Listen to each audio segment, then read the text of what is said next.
삼성전자와 SK하이닉스의 1분기 반도체 재고 자산이 양 합쳐서 한 50조 원에 달하는 것으로 집계가 됐습니다. 삼성전자가 한 32조 되고 SK하이닉스가 17조 원 정도 되는데 이제 재고가 많으면 많은 분들이 이제 공급과 수요 측면에서 좀 가격도 떨어지고 그다음에 뭐 영업이익도 다 줄어들 수밖에 없고 이런 어떤 걱정들을 많이 좀 하잖아요. 네. 좀 앞으로의 전망 어떻게 보고 계십니까? 글쎄요, 뭐 전망이라는 게 사실 어렵 것 어렵죠. 같은데 예. 사실 뭐 일반적으로 저희 이제 가격에 대한 이야기를 할 때, 뭐 전망을 이야기할 때 수요하고 공급 그렇죠. 두 측면에서 봐야 되지 않습니까? 그래서 수요 측면에서 보면 뭐 통상적으로는 사실 지금까지 이제 하반기를 갈수록 수요가 늘어서 이제 가격이 올라가는 그런 효과가 나타났었는데 그 이전과는 역시 좀 다른 좀 환경이 좀 있는 것 같아요. 뭐 아시다시피 코로나 사태라든지, 그다음에 뭐 비중 갈등, 그다음에 우크라이나 전쟁. 뭐 이런 것들 때문에 수요가 옛날처럼 정상적으로 올라올 건가 그런 문제점들이 좀 있을 것 같아요. 그리고 또 뭐 좀 재고가 지금 올라가는 추세였잖아요. 예. 그 올라가는 추세가 좀 줄어드는 이런 걸 좀 기대하기는 어려울 수도 있겠다라는 예, 그런 생각이 좀 듭니다. 뭐 공급 측면에서는 뭐 물론 이제 뭐 3사가 공이 지금 감산하겠다고 발표를 했지 않습니까? 그렇죠. 그런데 이제 그게 이제 감산 효과가 이제 어떻게 나타날지 그건 이제 되게 미지수인 것 같아요. 그래서 하반기에도 뭐 좀 그 전망이 되게 불투명하고 결국은 이제 회사가 이제 우리나라 회사가 살아남으려면 네. 뭐 기술 개발해서 네. 원가를 낮추는 그런 방법밖에 없을 것 같아요. 기술 개발을 해야 된다. 예. 전무님은 어떻게 보십니까? 사실 뭐 재고는 쌓여 있고 감산 결정을 하긴 했는데 과연 어떻게 영향을 미칠지가 좀 주목될 것 같거든요. 그 이제 수요자 입장에서는 그 재고 수준보다 저점에서 사기를 다른 사람보다 싸게 사기를 원합니다. 그렇죠. 예. 예. 근데 언제가 저점이냐라는 그게 궁금한 거고요. 거죠. 그런 차원에서 보면 지금 감산을 시작한 게 올 초니까 실제 감산 효과는 3개월 후에 나타나니까 지금 감산 효과 나타나고 있습니다.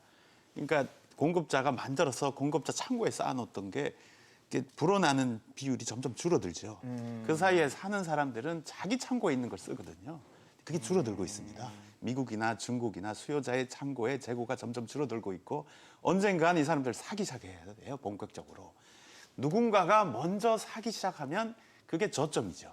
그렇죠. 예, 그러면 그 저점이 있다고 생각되면 그다음부터 수요가 급격히 늘어납니다. 그러면 재고의 이동이 공급자의 창고에서 수요자 창고로 재고가 이동되잖아요. 네. 그럼 가격이 올라갑니다. 올라가는데 문제는 그 다음 문제죠. 감산을 했다 하더라도 증산을 하기가 쉽지 않습니다. 빨리 안 돼요. 감산의 효과는 3개월 만에 나타나고 6개월 뒤에야 본격적으로 나타나니까 실제 SK하이닉스하고 마이크론은 6월이 지나야 본격적인 감산 효과가 아직 안 됐잖아요. 그리고 삼성은 4월 달부터 감산하겠다고 얘기했잖아요. 그렇죠. 이게 6월 7월이 되면 감산이 효과가 시작되고 9월이 돼야 효과가 나타납니다. 9월이 되면 우리가 D램을 만드는 세계 회사의 감산 효과가 본격적으로 나타나서요. 9월. 공급량이 확 줍니다. 근데 그걸 모든 전문가들이 저점이라고 하는데요. 네네. 저는 저점을 모든 전문가들이 3, 4분기로 저점이 될 것이다 전망했는데 저는 좀 당겨지지 않을까 한두 달. 더 당겨질 더 것이다. 당겨질 거다라고 하고 있고요. 수요 측면에서는 이제 우리가 인공지능, 챗 GPT나 또는 바드나 뭐 이런 그 인공지능으로 AI 쪽, 처리를 예. 해야 되니까 그래서 투자는 해야 되는데 참고 있는 거다. 그리고 본인들 창고에 있는 걸 쓸 뿐이다. 네. 근데 창고가 비면 누구든지 먼저 사기를 원한다. 예, 그래서 수요는 있는데 이게 지금 현재는 잠재 수요로만 있을 뿐이다.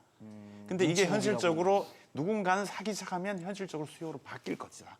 예, 그러면 오르는데 저는 뭐 7, 8월 정도 저점이 되지 않을까라는 생각이 듭니다. 조금 더 앞으로 예, 가면 갈수록 저는 좀 당겨질 것이다라고 생각이 됩니다. 윤철 소장님 어떻게 보고 계세요 지금 상황을?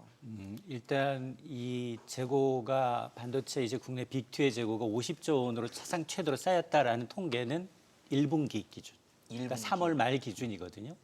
그래서 아마 넉 달 만에 거의 10% 가까이 32조, 17조 원대 이제 재고 자산을 보이고 있는데 아마 그럴 거예요. 이 사실은 감산 시점이 다 달라요. 마이크론과 SK하이닉스는 지난해 4분기부터 본격적으로 감산하겠다라고 언급을 했지만 삼성은 기술적인 감산 이외에 뭐 설비를 보수한다든가 실질적인 감산을 밝힌 건 1분기 실적 발표하면서였거든요. 그렇죠. 그러니까 이제 앞서 말씀해 주셨습니다만 이렇게 감산을 하게 되면 사실은 현물 가격은 꿈틀거려요. 실제로 현물 가격은 바닥에서 한 5% 내외로 올랐어요. 근데 문제는 이런 빅 커스터머, 이런 디램의 빅3라고 하면 삼성, SK하이닉스, 마이크론은 네. 고정거래처 가격이 거의 80~90%예요. 그러니까 현물로 나가는 비중이 좀 적어요. 대신에 현물 가격이 꿈틀거리면 고정 가격 시차를 두고도 반영이 돼요. 그러니까 여기 지금 디램의 수요차가 누구냐? 당장 이제 PC 업체들, 서버 업체들, 그리고 휴대폰 업체들이거든요. 근데 우리도 지금 보면 야 휴대폰 기술 야 신제품 나왔는데 구태여 살 이유 있어? 옛날이랑 별로 기술 사양이 좋아지지 않았는데 그러면서 잘 교체 주기가 빨라지지가 않았었어요. 그렇죠.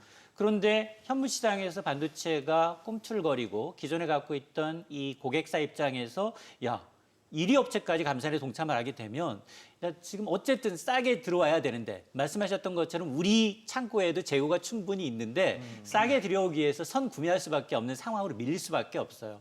근데 그건 어느 정도 한계가 있어요. 경기가 좋아지지 않는데 무조건 내가 그 재고를 이제 더 비축해 가면서까지 구매하진 않아요. 하반기에 정말 경기가 세계 경기가 좋아져서 소비자들이 지갑을 풀 것이냐, PC 교체 주기가 돌아와서 PC가 정말 잘 팔리고 휴대폰 교체 주기가 와서 교체할 거냐 이 부분의 문제인 거거든요.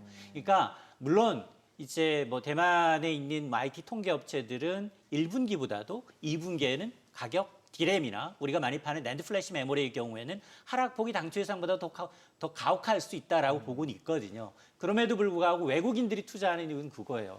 야 반도체 업황 특성상 지금까지 우리가 늘 경기에 민감하지만 야 반도체 업체들이 감산하기 시작하면 최저였다. 그때 사야 되고 그다음에 반도체 업체들이 설비를 늘렸다 그러면 오히려 팔아야 된다라는데 지금 감산은 세계 업체가 동시에 하고 있어요. 근데 그건 시차를 두고 한 석 달, 넉 달 걸린다 하더라도 감사는 삼성전자는 이제 감성전 하기 시작한 건 1분기였고 네. 특히나 지금 설비 투자를 늘린다는 거는 지금 SK하이닉스하고 마이크론 설비 투자 줄이고 있어요. 오히려 삼성만 이 위기 속에서도 늘리고 있기 때문에 전반적으로 업계 전체가 설비 투자를 늘린 건 아니에요. 그러다 보니 외국인들은 불과 지금 뭐 한 5개월 사이에 11조 가까운 이 주식을 국내 주식에 투자하고 있는데 80~90% 이상이 삼성과 SK하이닉스에 몰려 있다라는 얘기는 아직 전반적으로 보면 주식을 바닥에 사는 그 시점에 외국인들은 사고 있지 아직 보면 그 바닥의 타이밍이라는 건 뭐 2분기 말일 수도 있고 3분기 초일 수도 있겠지만 적어도 바닥은 좀 찍었지 않느냐라는 기대감이 이 파탄에 깔려 있다는 겁니다.